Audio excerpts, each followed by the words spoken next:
Periscope crew! How is everyone this evening? How are you guys?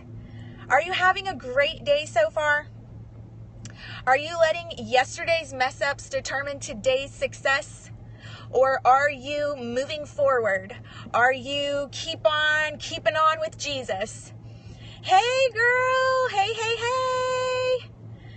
Is everyone doing well? Are you staying encouraged in the Lord? Is the Lord doing great things in your life? Listen, if you continue to focus on yesterday's mess ups, it's going to keep you from today's success. And you cannot keep on beating yourself up over mistakes that you made yesterday or even mistakes that you made today. Okay? Because if you keep doing that, ain't nothing going to get better. Everything's just going to keep getting worse, and you're never going to help yourself get further in where God wants you to go. You're just going to hold yourself back. So let it go. Let it go. Let it go. Let it go. Let it go. You know, the moment you ask Jesus to forgive you, he lets it go. The word says that he lets it go as far as the east is to the west. So why do we keep on holding on to our mistakes? Why do we keep on holding on to our mess ups? We should let it go. We should learn to be like the Lord and let it go and stop messing it up by focusing on all of the negatives instead of exactly. He remembers no more. When you repent, he remembers no more. So I wanted to get on here, guys, and see how everyone was doing. I hope y'all are all doing fabulous. I hope you are doing well. And I wanted to check out this new lens that I got, if you can tell. It's further away. Look at this. When I take the lens off, look at how close she'll be. Whoa. Yeah, really close. But then when I put the lens on, boom. Yeah, it's really cool. So I got this lens because I am going to be live periscoping tonight at church. We are having a camp meeting here in Kansas, and we are going to be doing some worship ministry after service is over. So we are going to be keeping it crunk for the Lord tonight and allowing him to do awesome things in our worship. So we are going to probably be live periscoping, and I got this lens so y'all can see a little bit more of what's happening on the stage or what's happening out in the audience. And we're going to have a great time. So y'all stay encouraged. Keep on keeping on. Don't allow yesterday's mistakes keep you from today's success. Let it go. I talked today about I'm just going to talk to y'all for a minute if that's cool, because look, check this out. That kid's asleep and that kid's asleep. Yeah, the kids are wore out. They've been swimming all day long, and we're sitting outside of the church.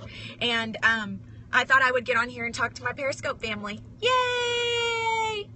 So I hope y'all are doing well. And anyway, I talked to you guys today about how I went swimming with my daughter, and well, both of them today, and they've never seen a big pool.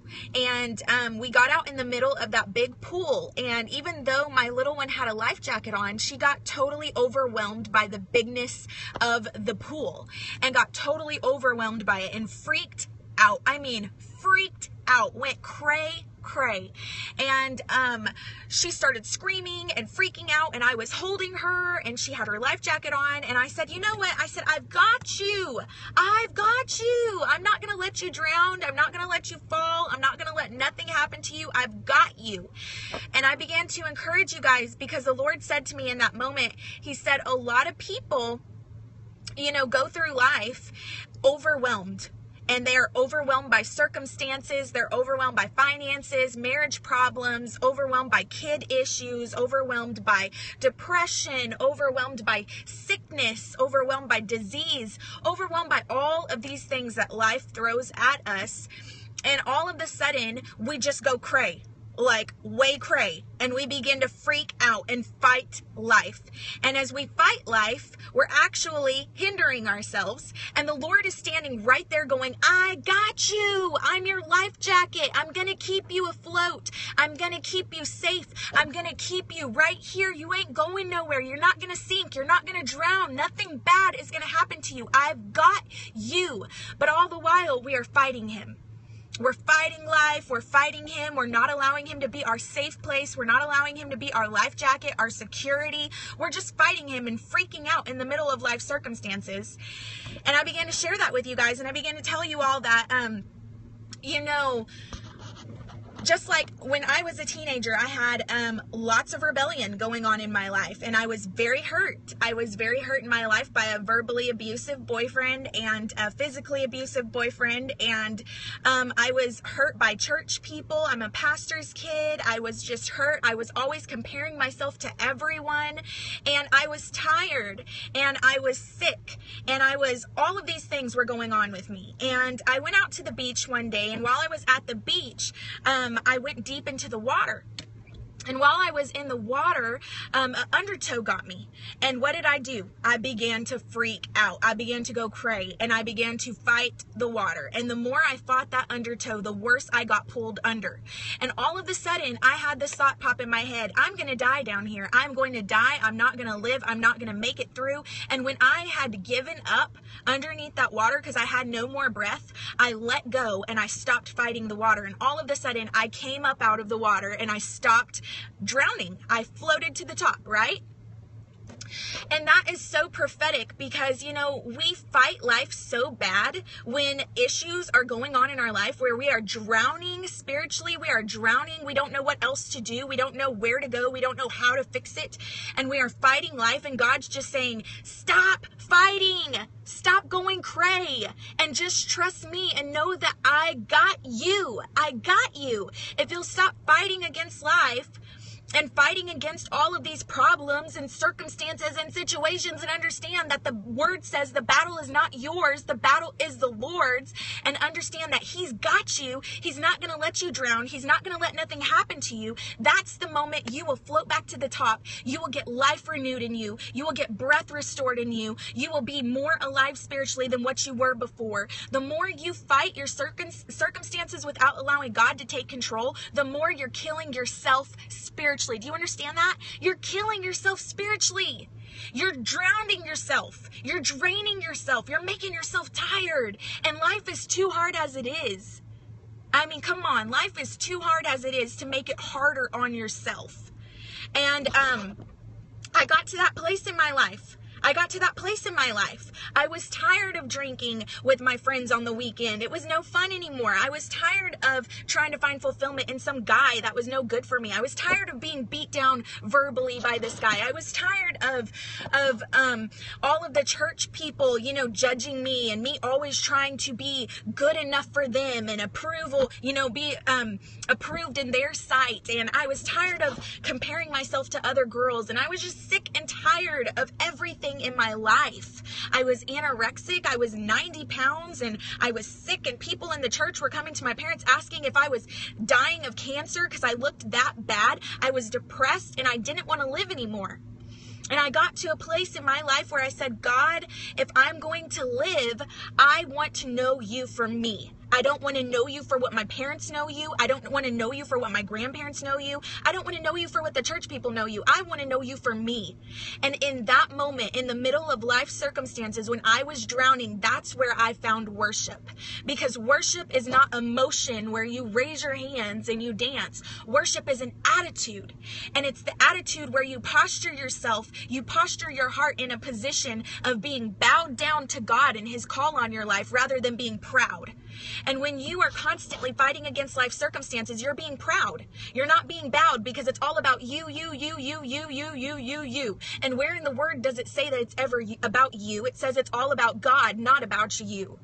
And so when you position yourself into a posture of worship and you bow yourself down to him and say, God, things suck right now. Things suck. And that's what I did. I wanted to die. And I said, God, I want to die. And if you don't do anything, I am going to kill myself. If you don't do anything to show me you're real, I'm going to kill myself. I don't know what to do. I'm tired. I'm exhausted. I am sick and tired of being on this earth. I'm tired of not being, somebody that I love. I'm tired of not being enough for my boyfriend, enough for the church people, enough for life in general. And I want to be who you've called me to be. So if I give you my life, I want to see that you'll do something with it. That moment, I bowed myself down. I stopped making it about me and I made it all about him. And in that moment, I found what true worship was. True worship isn't found in the middle of life's greatness. It's found in the middle of the time that you are drowning. That is where true worship is found, because it takes a lot to worship God when you are drowning, but it doesn't take much to worship God when things are going good. Anybody can worship God when things are going good. It takes somebody to worship God when things are going bad. And in that moment, I realized that worship is an attitude. It's not emotion. And so I began to find God exactly in brokenness. Brokenness will do so much for your worship. Sometimes God has to break you to bring worship out of you. And I found worship in that place. And that is where I began to seek God's face in my own time, in my alone time at 15 years old, in my bedroom by myself. That is the best place you could find intimacy with the Lord. And I began to just give him my whole heart and stop playing games. You can't know God if you're playing games. He ain't gonna commit to you if you ain't gonna commit to him. And I began to commit to him in my bedroom and began to pour my heart out and begin to give him all of me and begin to give him addictions and to give him all of my insecurities and all of my hopelessness and all of my fears and everything that I was. And in that place, I realized that's what worship was. Worship was about laying down my whole heart at his feet and knowing who he was and allowing him to mold me and make me and shape me into who he's called me to be. It was an attitude, and I had to do an attitude check before God could do a reality check in my life. And so just be encouraged that if you're drowning in life, you feel like you're drowning in life, if you will do an attitude check, God will do reality check. Understand that he's got you. He ain't gonna let you drown. He is your security. He is your life jacket. He is your hope. He's gonna keep you afloat in your life. He's got you. He is that security.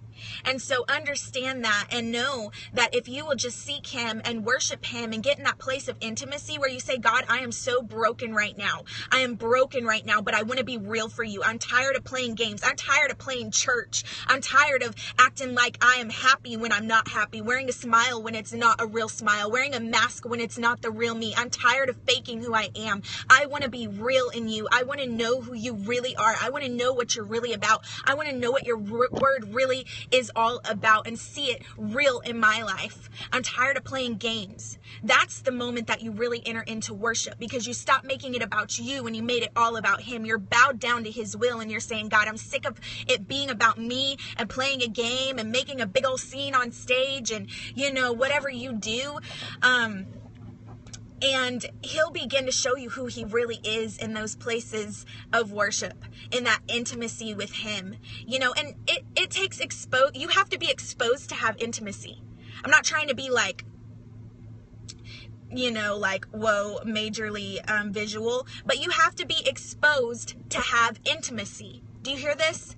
So in order to have intimacy with God, you have to be exposed. You have to expose your hearts. You have to expose the crap that you've got going on, the ugliness, the junk, the nasty parts of your heart that you don't like. In order to have intimacy, you have to be exposed. You cannot have intimacy with God if you come into his presence and you're trying to hide all of the crap that's going on in your life. Get real. He already knows what's going on in your life, so stop trying to hide it. Put it out there for him as soon as you come into his presence and say, God, I am having an issue right now. I'm having a problem right now. I can't get over this situation. I need your help. Help me out. I want your help. I need this to be worked out, and I need to know how to work it out. And God will help you work it out. But in that moment is where you can have full intimacy with God, where he will talk to you and show you things that you need to do about your life, because you're exposing areas of your heart without him making you expose them, but you're exposing those areas by your own free will.